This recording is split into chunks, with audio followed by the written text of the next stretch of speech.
yung sinabi ni Congressman Pulong Duterte dahil po panay po pa press con, panay po pa picture nito ni Tinyo. Binara na po ni Congressman Paulo Duterte itong si Congressman Tinyo dahil po sa pilit na pagpapaimbestiga dito sa Davao City. Ito po ang sinabi ni Pulong Duterte. Una sa lahat, I welcome the investigation. Wala tayong tinatago, tinatakbuhan at wala tayong kinatatakutan. Kung may investigasyon ng ICI, that is very much welcome. Mas mabuti ng klaro ang lahat kaysa puro sigaw sa media. Pero kailangan kong itama ang maling pinapalaganap ni Tinyo. Yes, naging congressman ako noong 2019, pero hindi ibig sabihin ako ang nag-design, nag-award o nag-implement ng lahat ng proyekto mula 2019 hanggang 2022. Ang DPWH ang implementing agency. May sariling bidding, sariling proseso, sariling responsibilidad. Ako ang pinupuntirya mo kung di ka ba naman obobs. Di ako member ng House Appropriation Committee at di ako nagtatrabaho sa DPWH. Lalo na di ako kontraktor. Hindi ako engineer ng DPWH. Hindi ako pumipirma ng Notice of Award. Nag-imbestiga ng ICI dito, pabalik-balik na nga. Pati PNP, DIDG at NBI, pinaikot sa buong distrito para mag-inspect. Kulang na lang pati teroristang NPA mag-inspect na rin pag nautusan mo. Kung may nakita silang double funding, overpricing, o unfinished project, mas maganda ngang imbestigahan para makita kung saan talaga nanggaling ang problema at sino ang tunay na nakinabang. At para matapos na ang paulit-ulit na narrative na Duterte may kasalanan kahit saan anomalya, kung totoo ang objective ni Tinyo, bakit hindi niya sabay-sabay hinahabla ang mga distrito na may bilyong-bilyong flood control anomalies sa buong Pilipinas? Bakit ako lang? Bakit Davao lang? At bakit yung mga district na may 20 billion, 30 billion, 50 billion flood funds, hindi niya kayang banggitin? Ang totoo, ginagawa ko ang trabaho ko. I requested audits, I demanded updates, I coordinated with DPWH para mapabilis ang atrasadong projects. Kaya sa hearing, ipapadala ko ang lahat ng dokumentong meron ako, complete, transparent, walang paligoy-ligoy. At doon dapat ay matanong din kay Tinyo, handa ka rin bang imbestigahan ang mga kaalyado ninyo na mas malaki pa ang anomalya kaysa sa sinisigaw mo ngayon? Sa mga taga-unang distrito ng Davao, klaro, ni walay proyekto nga akong gikawatan, walay kwarta nga akong gibulsa, ug walay kontrata nga akong gimaniobra. Ang akong trabaho kay serbisyo dili pangilad. Kung gusto ng iba ng publicity stunt, problema nila yan. Ako, trabahong inaatupag, and in the ICI hearing, the truth will stand, with or without the political noise. Once again, these projects were carried out by contractors who went through and won the bidding process. These projects were then performed based on the specific laid down by the DPWH. After completion, these were then inspected, audited, and cleared by the DPWH. In short, every peso that was allocated went through the process and spent in accordance with the guidelines laid out by law. Documented lahat yan. Sige ra kagyawit, wagani ka kabalo sa proseso sa DPWH, amawa ka. Yan po ang matinding pahayag. No? Napakahaba po ng pahayag ni Pulong Duterte laban po dito kay Representative Antonio Ting. Correct po yan. Bakit Davao City lang? Ang question po natin, bakit mo pinaimbestigahan yung Davao City? Mayroon ka bang narinig man lang, no? May narinig ka ba man lang Congressman Tinyo, may narinig ka ba man lang sa Davao City na merong ghost project? May narinig ka ba man lang na merong mga palpak na hindi magandang pagkakayari?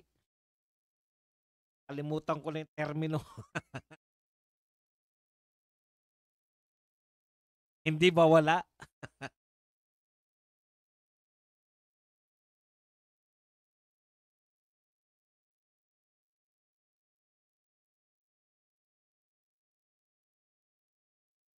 Si Tinyo po ay nakatira po sa pagitan ng Kanto 9 at Kanto 11. Yan po.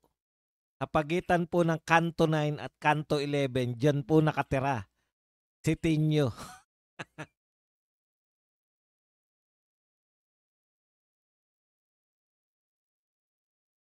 Sa madaling salita po, nakatira po si Tinyo sa Kanto Gis.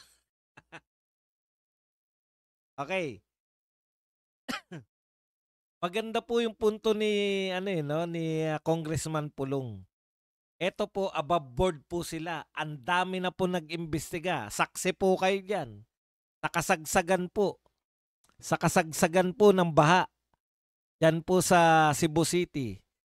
Nang huhuli po ng gagamba yung mga taga-ICI.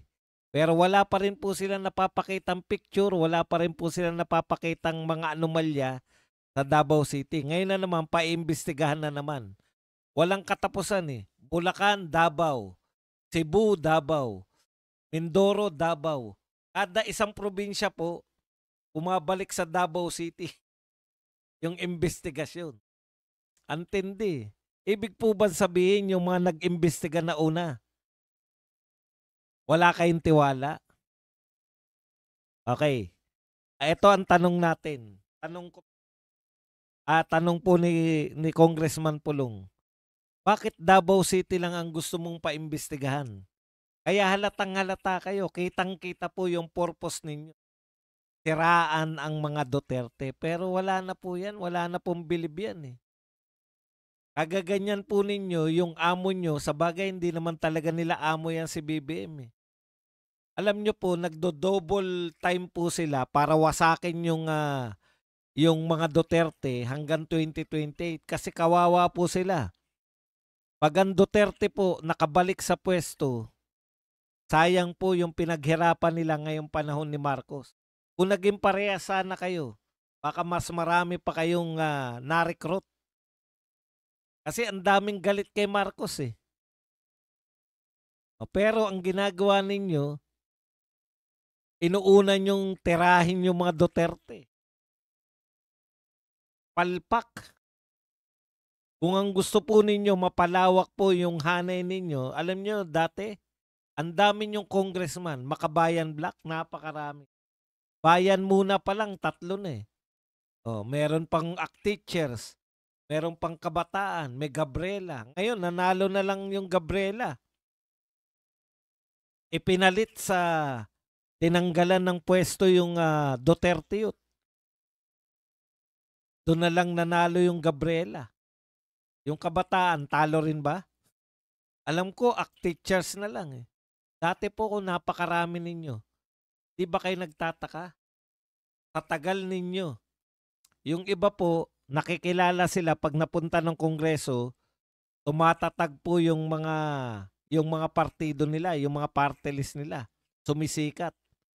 Baliktad po sa inyo eh. Habang nagiging congressman kayo, paunti ng paunti ang nagiging congressman ng Makabayan Black. Hindi nyo ba pag-iisipan kung bakit?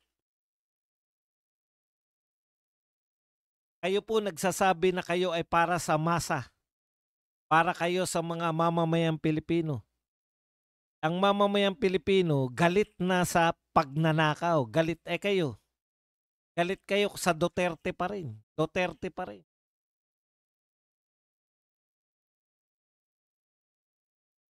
Ngayon, nung sumagot po si Pulong, sumagot din. Diba? So, ito po ang sagot ni Representative Antonio Tinyo. So inaamin niya na kabilang ang distrito niya sa may distritong may bilyong-bilyong flood control anomalies. Bakit ako lang daw? Thank you for your candor. Inamin niya ba na may anomalya? May narinig po ba kayo sa binasa ko? Inamin po ba ni Pulong Duterte na may anomalya? Nagtataka nga siya sa dami na po na nag-iimbestiga sa Davao City.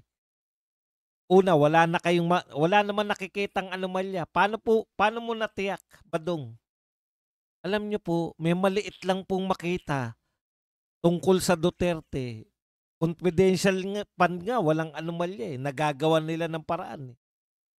Ito nga, yung 1.4 million na pinambili ng CCTV, ginagawan po nila pinapalaki po nila yung issue. Yan pang may makita kayo na crack. May makita kayo na nabuwag. Mabuti na lang, ginawa po yan. Nung panahon ng panunungkulan. Yung sinasabi kasi nila, 2019 to 2022 eh. Tatay pa po niya si Duterte. Takot po ang mga kontraktor. Ano po ang pagkakaiba? Palagay nyo ng mga kontraktor din yung gumagawa. Bakit po yung mga kontraktor sa ibang lugar sira agad? No? Malabnaw yung mga semento. O yung iba pa, ghost project. Bakit po hindi nila nagawa yan sa Davao City? Takot ang mga sindikato sa Davao City. Yun lang po ang paliwanag doon. Takot sila sa mga Duterte na gumawa ng katiwalian.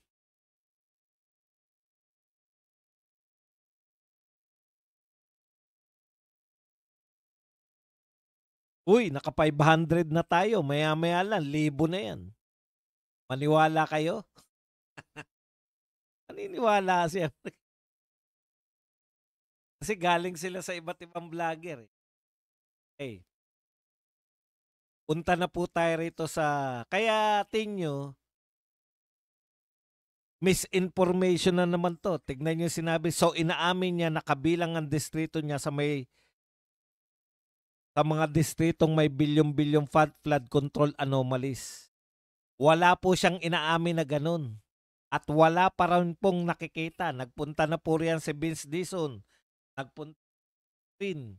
Nagpunta po si Magalong. At kung sino-sino pa po.